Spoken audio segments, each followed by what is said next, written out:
आप सभी का आप ही के अपने नूतन केमिस्ट्री क्लासेस में।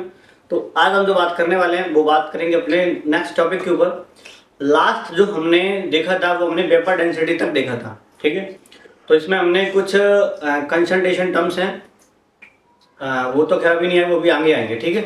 तो कुछ लॉ थे वो हमने लॉ देखे थे, उसके अंदर जैसे मास कंजर्वेशन वाला था, मल्टी प्रोपोर्शन वाला, मतलब कई सारे इसमें लॉ थे, वो हमने इससे पहले वाली वीडियो में हमने कवर अप कर रखे थे, ठीक है। तो अभी हम जो देखेंगे इस वाली वीडियो में वो हम देखेंगे क्या नई चीज़ें। और ये जो है आज का जो वाई ग्राफ है बहुत इंपॉर्टेंट है, याद रखना वाई ग्राफ को। वाई ग्राफ जो तुम्हें बहुत काफ़ी हेल्प करेगा, बहुत ज़्यादा हेल्प करेगा तुम्हें आगे चल रही, ठीक है। जब भी तुम न्यूमेरिकल अगर करोगे ना, जो तुम्हारे न्यूमेरिकल अगर आएंगे उसमें काफ़ी तुम्हें हेल्प करेगा ये। तो आओ चलो देखते हैं इनको क्या चीज़ है, और वीडियो को शेयर जरूर कर दिया करो जिससे ये और लोगों तक भी पहुँच जाए, ठीक है। पसंद आया करें तो लाइक जरूर कर दो, चैनल को सब्सक्राइब कर दें ध्यान से, लेकिन शेयर ज़्यादा से ज़्यादा करें, ठीक है। चलो और चलते हैं। देखो तो मोल्स जो हैं इनको कैलकुलेट करने के अपने पास तीन तरीके होते हैं, एक तो वॉल्यूम के लिए, एक नंबर जो पार्टिकल्स हैं, और एक मास के लिए। अब करना कैसे है वो देखो। अगर तुम्हें मोल से वॉल्यूम निकालना है, मोल से वॉल्यूम निकालना है तो उसमें इंटू कर देना 22.4 लीटर से। अगर तुम्हें वॉल्यूम से मोल निकालना है तो इसमें डिवाइड करेंगे 22.4 लीटर से, ठीक है। बात लीटर की होगी तो इसमें 22.4 लीटर ये तुम्हें डिवाइड करना है। मोल से वॉल्यूम निकालोगे तो इंटू करना है, वॉल्यूम से मोल निकालोगे तो डिवाइड करना है, सिंपल। अब ये नंबर ऑफ जो पार्टिकल्स हैं, अगर नंबर ऑफ पार्टिकल्स से मोल निकालना है तो उसमें फिर डिवाइड कर देना Na से। Na कौन है यहाँ पे? एवोगाड्रो नंबर है, और एवोगाड्रो जो नंबर है वो 6.022 10⁻23 होता है। ये मैं तुम्हें ऑलरेडी पहले से पढ़ा चुका हूँ। जिसने अगर पढ़ा है तो अच्छी बात है, नहीं पढ़ा है तो वीडियो जरूर जाकर देख ले ध्यान से, तभी तुम्हें आगे समझ में आ पाएगा। और अगर तुम्हें मोल से ये नंबर निकालने हैं तो इसमें इंटू कर देना फिर Na से, ठीक है। ऐसे यहाँ पे है, अगर तुम्हें ये मोल से अगर ये मास निकालना है, तुम्हें मोल से अगर मास निकालना है, ठीक है, मतलब मोल से ये मास निकालना है तो इसमें मोलर मास से इसमें इंटू कर देना। और अगर मास से तुम्हें मोल पता करने हैं तो फिर इसमें डिवाइड करना उसके मोलर मास से। इसे बोलते हैं वाई ग्राफ। तो याद रखना बहुत इंपॉर्टेंट है ये। चलो आगे देखते हैं। तो यहाँ पे परसेंटेज कंपोजिशन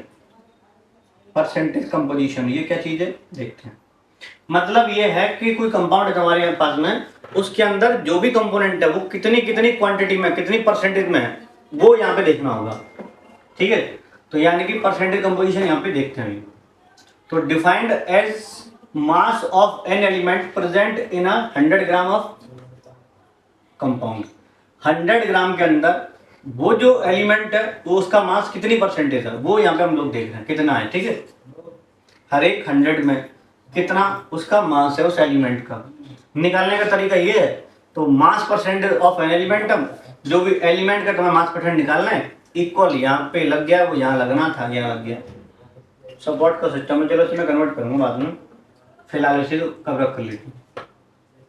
तो यहाँ पे मास ऑफ दैट एलिमेंट जिसका तुम्हें निकालना है इन 1 मोल ऑफ द कंपाउंड। तो जो कंपाउंड है उसकी 1 मोल का वेट कितना है वो यहाँ लिख देंगे upon total mass, molar mass और इनटू 100। तो यानी कि जो भी है, अगर मान लो कि H2 तुम्हारे पास, इससे पहले वाली वीडियो में इसका एग्जांपल लिया था, अगेन दोबारा रिपीट करो। तुम्हारे पास H2 है, तो अगर तुम्हें H का मास निकालना है, कंपोजिशन वाला निकालना है, तो हाइड्रोजन का मास कितना है 1, वो ऊपर लिख दिया, लेकिन इसमें H है कितनी, H2O में 2H है, तो 2 से इंटू कर दो, तो यानी कि 1 × 2 यानी कि 2 हो गया, और अपॉन मोलर मास। वाटर का मोलर मास कितना आता, 18, इंटू करेंगे 100, तुम्हारे पास निकल आएगा। चलो ऐसे यहाँ पे मोलर मास ऑफ CO2 कितना होता है, वो होता है 44। कैसे होता है उसका तरीका ये रहा, कार्बन का उसमें 12, ऑक्सीजन 2 है, तो 16 दूनी 32, दोनों ऐड कर दो 44 आ जाएगा। ऐसे यहाँ पे कार्बन का सबके निकाल सकते हैं हम लोग यहाँ पे, ठीक है, जिसका चाहे उसका। अब तुम्हें इसका अगर कंपोजिशन निकालना है मास ऑफ कार्बन का, तो कार्बन का मास ऊपर 12 और नीचे कितना है 44, इंटू करेंगे 100, तो ये आ जाएगा 27.2% आ जाएगा। ये 12 और अपॉन 44 44 है। ऐसे यहाँ पे ऑक्सीजन का है, यहाँ पे 2 इंटू 16 यानी कि 32 हो जाएगा, और 32 कितना 44, तो यानी कि यहाँ पे 2 इंटू 16 और अपन 44 इंटू करेंगे 100, आंसर निकल के आ जाएगा यहाँ पे। ठीक है, चलो अब देखते हैं नेक्स्ट। ये है एम्पेरिकल फॉर्मूला। एम्पेरिकल फॉर्मूला मतलब क्या कि जो तुम्हारे पास कंपाउंड है उसकी सिंपलेस्ट फॉर्म, उसके यहाँ जो भी एटम्स है उसका एक सिंपल रेशियो, उसे बोलते हैं उसका एम्पेरिकल फॉर्मूला। क्लियर? तो देखो एम्पेरिकल फॉर्मूला क्या चीज है, it is represent the simple whole number ratio various atoms present in a compound. उस कंपाउंड के अंदर जो अलग अलग एटम्स हैं, जो उसकी वैरायटी जो है, उनका एक रेशियो कितना, उसका सिंपल रेशियो जो बताता है कौन, empirical formula. Determined by the mass percent of a various element present in the compound. इसे निकालने का एक तरीका है, वो भी देखते हैं।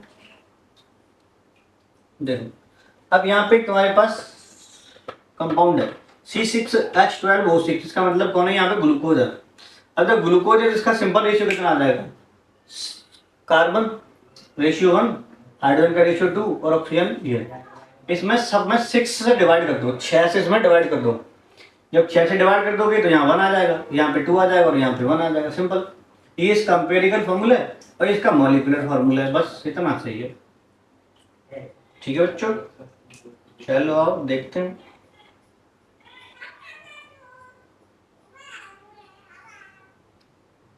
तो ये तो वही है, लेकिन इसके डेफिनेशन लिखो तो बनाओगे। It show the exact number of different types of atoms present in a molecule of compound. Compound के अंदर जो एग्जैक्ट जो नंबर ऑफ एटम्स हैं ये वो बताता है। Obtain by using the molar mass of each element. ठीक है,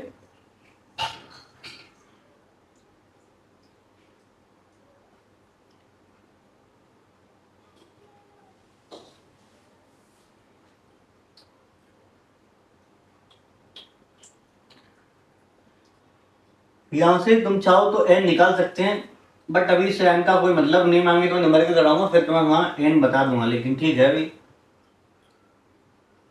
मैं इसका एग्जांपल लूंगा बाद में भी अच्छे से। ठीक है, फिलहाल थोड़ी सी थ्योरी देख रहे हैं। अब यहाँ पे क्या है, फॉर्मूला यूनिट है। देखो भैया, तो formula unit of the compound represent lowest whole number of a ratio of ion in a ionic compound. ठीक है, ये फॉर्मूला यूनिट है। It is the empirical formula of any ionic compound and also for covalent network solid.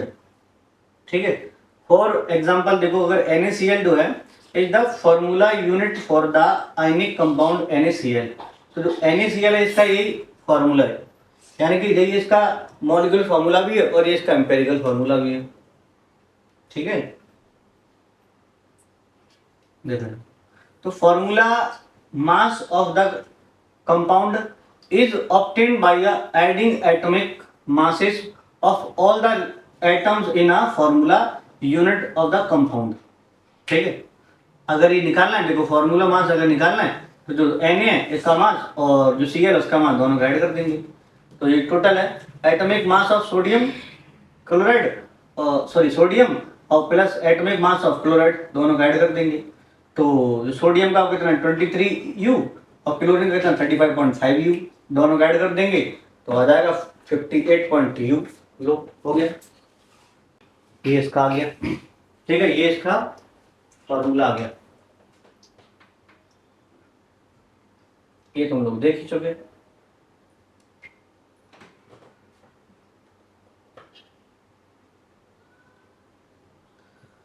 Principle of atom conservation, ये तुमने अभी पहले भी पढ़ा था, इससे पहले वाले लेक्चर में।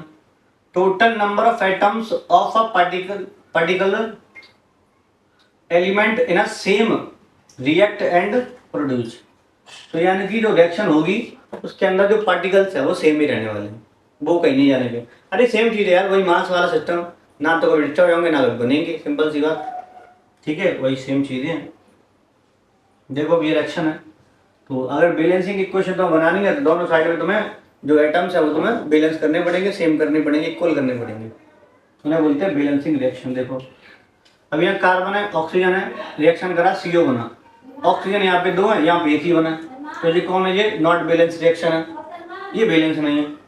अगर इसे बैलेंस करना है तो यहाँ पे 2 लगा दो, यहाँ पे O तो 2 है ऑलरेडी पहले से ही है, यहाँ हो गया तुम्हारा 2CO, ये हो गया बैलेंस। अब कैसे होगा, तो जब कार्बन तो होगी 2, इधर कार्बन भी होगी 2, ऑक्सीजन तो 2 है ही, 2 से इसमें 2 है ऑक्सीजन में भी, तो यहाँ पे ऑक्सीजन भी डबल होगी, इसीलिए होगी बैलेंस। बैलेंस का मतलब ये है कि इसमें जो रिएक्टेंट और प्रोडक्ट साइड में जो एटम्स उनको कर दो इक्वल इक्वल, उन्हें बोलते हैं balance. ZnHCl gives us reaction बनेगा इसमें ZnCl2 + H2, ये नॉट बैलेंस है बिकॉज यहाँ Zn 1 है, यहाँ ठीक है Zn 1 है, H यहाँ पे 1 है, यहाँ पे 2 है, हो गया अनबैलेंस। Cl यहाँ पे 2 है, सॉरी 1 है, यहाँ पे 2 है, हो गया अनबैलेंस। बैलेंस करने के लिए यहाँ पे 2 से इसमें इंटू कर दो, तो Zn + 2HCl गिव्स अस क्या बनेगा इसका, ZnCl2 + H2, ये होगी इसकी बैलेंस रिएक्शन। ये तुमने स्कूल में भी पढ़ी होगी, यहाँ पे मैंने तुम्हें 2 एग्जाम्पल और बता दिए, ठीक है। ऐसी कुछ रिएक्शन और भी है, जब भी देख लो। तो ये NaOH + H2SO4 गिव्स अस बनेगा इसमें Na2SO4 + H2O, ये नॉट बैलेंस रिएक्शन है। बैलेंस जब करोगे ध्यान में 2 इधर करना पड़ेगा, 2 से 2 यहाँ करना पड़ेगा, हो जाएगी बैलेंस, दोनों साइड आइटम्स जो है बराबर बराबर हो जाएंगे, ठीक है। ऐसे ये भी है, तो इनका स्क्रीनशॉट ले लो, तो एक बार ट्राई करके देखना, जो नहीं है फिर मुझे बता देना, वैसे इसमें नीचे दे रखा है, मैच करा लेंगे, लेकिन पहले खुद करके देखना तब मैच कराना। यहाँ से आगे फिर स्टोइकियोमेट्री, यहाँ से जो चैप्टर है बाकी में इम्पोर्टेंट स्टार्ट होता है। अब अभी तक तो इसका बेसिक था, यहाँ तक जो है, अब यहाँ से आगे तुम्हारे पास दमदार टॉपिक, ठीक है। यहाँ से काफ़ी सारे न्यूमेरिकल वगैरह बनते हैं अच्छे खासे, स्टोइकियोमेट्री काफ़ी इंपॉर्टेंट है, तो हम इसको देखेंगे आगे।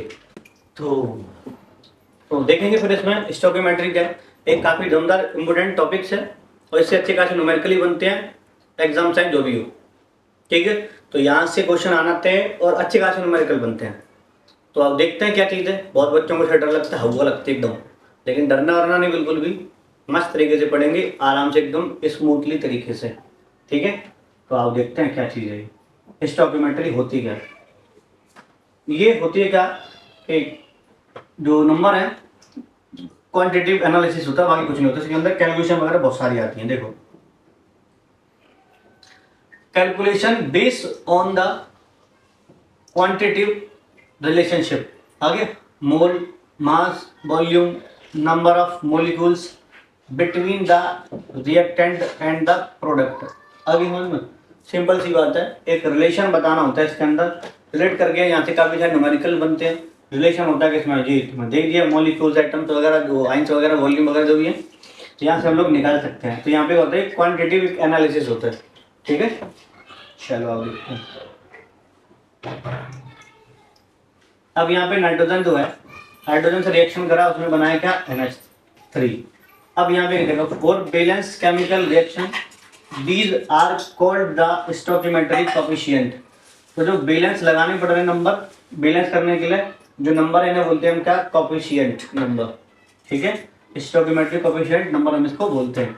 तो इसके लिए यहाँ पे 1 है, यहाँ पे 3 है, इसके लिए यहाँ पे 2 है। देखो ये तो तुमने समझ लिया। देखो यहाँ इनिशियल मोल्स है, यहाँ पे तुमने 10 ले रखे हैं, यहाँ पे तुमने 30 ले रखे हैं, तो इस यहाँ पे कितने बने, इसके 0 बने, तो यानी कि यहाँ पे इसके +4। अब कैसे बना समझो, तो अगर तुमने 1 लिया, इसका 3 गुना लेना पड़ेगा ये, तो 10 तुमने ये लिया तो इसका 3 गुना मतलब 30 तुम्हें ये लेना पड़ेगा, तब जाके इसका कितना बनना है यहाँ पे, अभी यहाँ पे 0 बनना है, बिकॉज इनिशियल मोल्स है, स्टार्टिंग मोल्स है, रिएक्शन अभी स्टार्ट नहीं हुई है, जब रिएक्शन स्टार्ट होगी तब की बात की बात है। यहाँ पे हमने देखा कि 2 मोल यहाँ से घट गए, इसके 2 मोल चले गए, इसके 3 गुना जाएंगे ये मोल, तो यहाँ कितना हो जाएगा इसका 6 बना, यहाँ पे कितना 4 मोल ऐड हो गए यहाँ पे, तो डबल जो बनेगा इसका दोगुना जो बनेगा यहाँ पे, तो 2 ये लेस हो रहे हैं, इसका दोगुना बनेगा यहाँ पे 4, ठीक है। ये डबल वाली बात है। इन नंबर को तुम लोग देख के बता सकते हो यहाँ से कौन कितना घट रहा है, कौन कितना बनेगा। अब देखो यहाँ इंटरमीडिएट मोल्स कितने बचे, यहाँ पे 8 बच गए, 2 चले गए तो 6 चले गए तो 24 बचे, यहाँ +4 ऐड हो गए, तो ये तो बनेगा ना, इसीलिए यहाँ पे लेस कैसे हो सकता है, तो यहाँ पे इसका 4 आ गया। देन लास्ट में क्या होता है कि फाइनल मोस्ट में क्या होगा, ये हो गया 0, ये हो गया 0, इधर बना कितना जाके सीधा 20, ये पूरा खत्म, ये भी खत्म, और यहाँ पे बन गया 20, क्योंकि यहाँ से इसके 8 मूल जो बचे थे वो भी खत्म, इसके 24 थे वो भी खत्म, 16 इसमें और ऐड हो गए, तो बचे कितने यहाँ पे 20, सिंपल। चल आगे देखते हैं। अगर कहीं भी कोई डाउट, कोई दिक्कत परेशानी हो, समझ में नहीं आया हो, कुछ भी हो, या न्यूमेरिकल वगैरह में कोई भी प्रॉब्लम हो तो कमेंट करके जरूर बता देना कि सर ये दिक्कत हो रही है हमें। कमेंट मैं सबके पढ़ता हूँ। देखो, तो the reactant react and the produce are formed, reactant react करेंगे और वहां पे प्रोडक्ट फॉर्म करेंगे in a molar ratio which is same as the ratio of their stoichiometric coefficient. ये भी तुमने देखा ही था, जो बैलेंस करेंगे आगे नंबर आते हैं वही है, और क्या है, बस एक लैंग्वेज में दे दिया, समझ लेना, निकला चाहो तो लिख देना वहाँ पे। तो the stoichiometric coefficient A B C कुछ भी हो सकता है, यहाँ की नंबर भी हो सकते हैं 1 2 3, तो यहाँ से वैसे में डबल लिया मतलब वैसे ही होगा, 1 2 3 होगा, 1 3 2 भी हो सकता है, मतलब कैसे भी हो सकता है।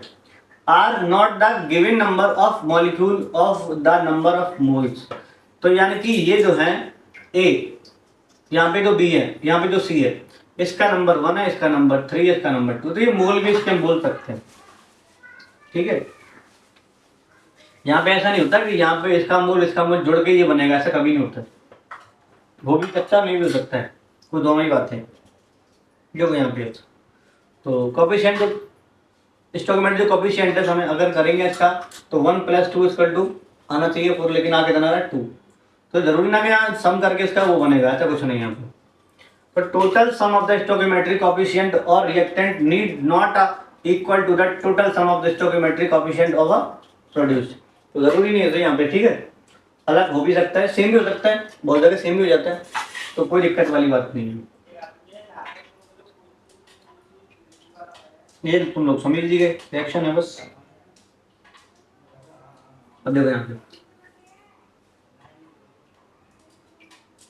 देखो, it mean that when H2O2 combined and H2O is produced, hydrogen और ऑक्सीजन जब कंबाइंड होके H2O बना रही है, इज प्रोड्यूस, तो happens in a 1:2 ratio 1 ratio, अब इसमें जब 1/2 आ गया, इसमें 2 से इंटू कर देंगे, तो ये 2:1:2 आ जाएगा। देखो यहाँ पे नाइट्रोजन हाइड्रोजन रिएक्ट करी, रिएक्शन यहाँ पे लिखी है, यहाँ पे बना हुआ है, ठीक है। तो यानी कि यहाँ पे जो नाइट्रोजन वो कंज्यूम होगी कितने 1 रेशियो में, और हाइड्रोजन जो कंज्यूम होगी वो भी 3 रेशियो में, जो बनेगा ये बनेगा यहाँ पे 2 रेशियो में।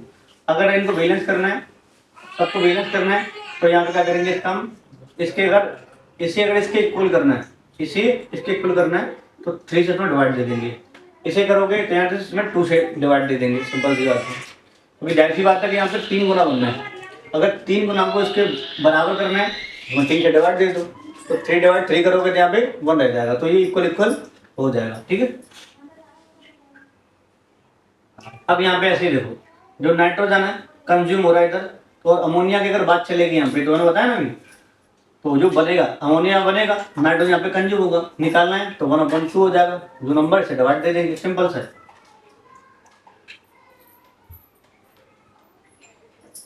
इन चीज़ों को थोड़ा सा दिमाग में रखना, और ये जो है वो न्यूमेरिकल से तुम्हें आएंगे ज़्यादातर, तो याद रखना कि तुम्हें इससे जितने ज़्यादा न्यूमेरिकल बन जाए उतना बेस्ट है, जितने ज़्यादा न्यूमेरिकल कर लोगे उतना इस चैप्टर स्ट्रॉन्ग कर लोगे।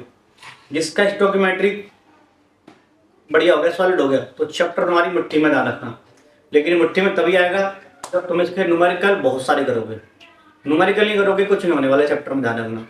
इसकी केवल थ्योरी कंप्लीट होगी और उठा के से पैक कर दिया जाएगा, इससे ज़्यादा इसमें कुछ नहीं होगा।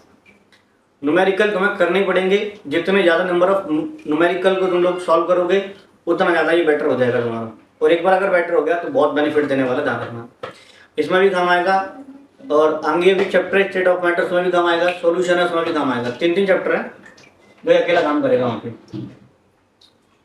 ठीक है। ये तुम लोग समझ गए, जो नंबर है इसका जो आगे बैलेंस करा था बना रहा था उसमें डिवाइड कर देंगे, इसका 3 से डिवाइड कर देंगे, इसका 2 से डिवाइड कर देंगे, कोई दिक्कत नहीं। चलो अभी आगे देखते हैं फिर।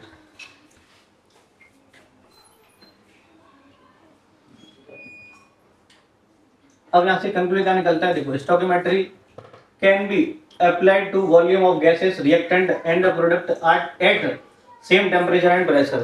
तो ये मोल्स पे, नंबर्स पे, वॉल्यूम पे, सब पे एप्लीकेबल होता है। इसके बाद इसमें लिमिटिंग रिएजेंट। लिमिटिंग रिएजेंट मतलब कौन? जो रिएक्शन चल रही है उसके अंदर जो भी एजेंट होगा जो पहले खत्म हो जाए, पहले कंज्यूम हो जाएगा, उसे बोलेंगे उसका हम लिमिटिंग रिएजेंट। जो पहले खत्म हो जाए, बस ये ध्यान रखना। ओके, देखो तो ये क्या है? द लिमिटिंग रिएजेंट और लिमिटिंग रिएक्टेंट में इसको बोल देते हैं is the one which is consumed first in a chemical reaction and determine the amount of produce formed। We will take an example, understand this concept। समझ में आ गई? मतलब ये है कि जो रिएक्शन है उसके अंदर जो भी रिएक्टेंट है जो पहले कंज्यूम हो जाएगा उसी को बोलते हैं लिमिटिंग रिएजेंट, और इसी से हम लोग प्रोडक्ट की वैल्यू भी निकालते हैं कि कितना इसका अमाउंट बन रहा है प्रोडक्ट का। ठीक है, बात समझ में आ गई? तो ये इतना सा है। इसे हम एग्जाम्पल से भी समझ सकते हैं। तो एग्जाम्पल क्या है, देखो एग्जाम्पल इसका ये है कि यहाँ पे जो 2a है और प्लस यहाँ पे 3b है, और यहाँ पे कौन है 4c प्लस 5d रिएक्शन कर रहे हैं। तो यहाँ पे देखो स्टार्टिंग विच 8 मोल यहाँ पे लिए जा रहे हैं। कितने ले रहे हैं? यहाँ पे 8 mole of a and 6 mole of b। a के यहाँ पे कितने 8 मोल है और c के यहाँ पे कितने 6 मोल है b के। Find the moles of C formed. अभी काम करते हैं, इस थ्योरी को तुम छोड़ो फिलहाल, क्योंकि थ्योरी से समझ में नहीं आएगा तुम्हें जितना तुम्हें एग्जांपल से आएगा। मतलब एक एग्जांपल बता दूं, ठीक है? परसेंटेज हील्ड भी है, देखेंगे। अभी तुम फिलहाल एक एग्जांपल समझो।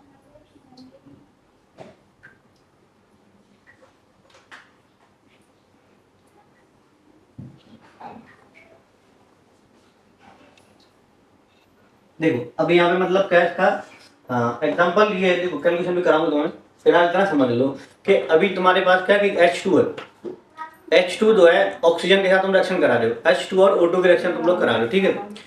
अब जाहिर सी बात है कि उसमें वाटर बनेगा, तो याद रखना पहले तुम्हें वो बैलेंस करना पड़ेगा। पहले तुम्हें उसका बैलेंस करना पड़ेगा, बिना बैलेंस करे कुछ होगा नहीं उसका।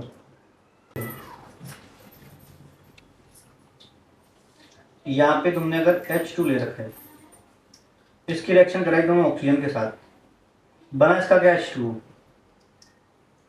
ठीक है? इसका बन गया यहाँ पे H2। अब इसको पहले तुम्हें बैलेंस करना पड़ेगा यहाँ पे, तो यहाँ पे इसमें पहले 2 लगा लो, यहाँ पे 2 लगा लो, और यहाँ पे इसमें 2 लगा दी तुमने, ठीक है? यहाँ पे 2 लग गया, दोनों जगह 2 लग गया यहाँ पे। अब ये रिएक्शन होगी पहले बैलेंस। अब देखेंगे आगे। अब देखना क्या है, पहले इसको थोड़ा तुम्हें ठीक से लिख देता हूँ।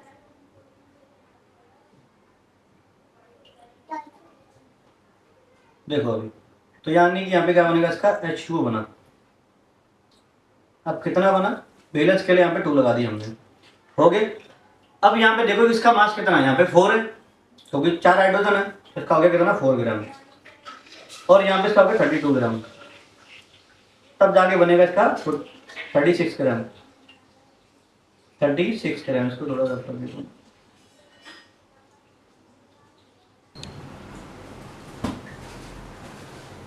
तो अब यहाँ पे क्या है, 4 ग्राम है और यहाँ से कितना 32 ग्राम है, यानी कि ये दोनों जब आपस में कंबाइंड होंगे तब जाके बनेगा इसका 36 ग्राम। अगर तुमने बाई कभी इसका वेट मतलब क्वेश्चन तुम्हें दे दिया कि 3 ग्राम तुम्हारे पास हाइड्रोजन है, 32 ग्राम तुम्हारे पास ऑक्सीजन है, तो तुम्हें पहले छांटना पड़ेगा इसमें कौन जो है लिमिटिंग रिएजेंट है। जिसका अमाउंट कम होगा वो लिमिटिंग रिएजेंट बन जाएगा। हमें इसकी रिक्वायरमेंट है 4 ग्राम की, और एग्जाम में दे रहा कितना 3 ग्राम, न्यूमेरिक कितना दे रहा 3 ग्राम दे रहा हमें। तो अब जाहिर सी बात है कि ये खत्म हो जाएगा पहले से, ये बच जाएगा। तो जो पहले खत्म हो जाए, जो पहले कंज्यूम हो जाए, वही होगा इसका लिमिटिंग रिएजेंट, ठीक है? तो आज के लिए इतना काफ़ी है। आगे तुम्हें इसमें और न्यूमेरिक मैं करवाऊंगा, जितने न्यूमेरिकल हो जाएंगे तुम्हारे उतना चैप्टर तुम्हारा बेस्ट भी हो जाएगा, ठीक है? तो खुद ही प्रैक्टिस करनी है, यहाँ पे मैं तुम्हें थोड़े से करवा दूंगा, और खुद ही प्रैक्टिस हमें जरूर करनी है।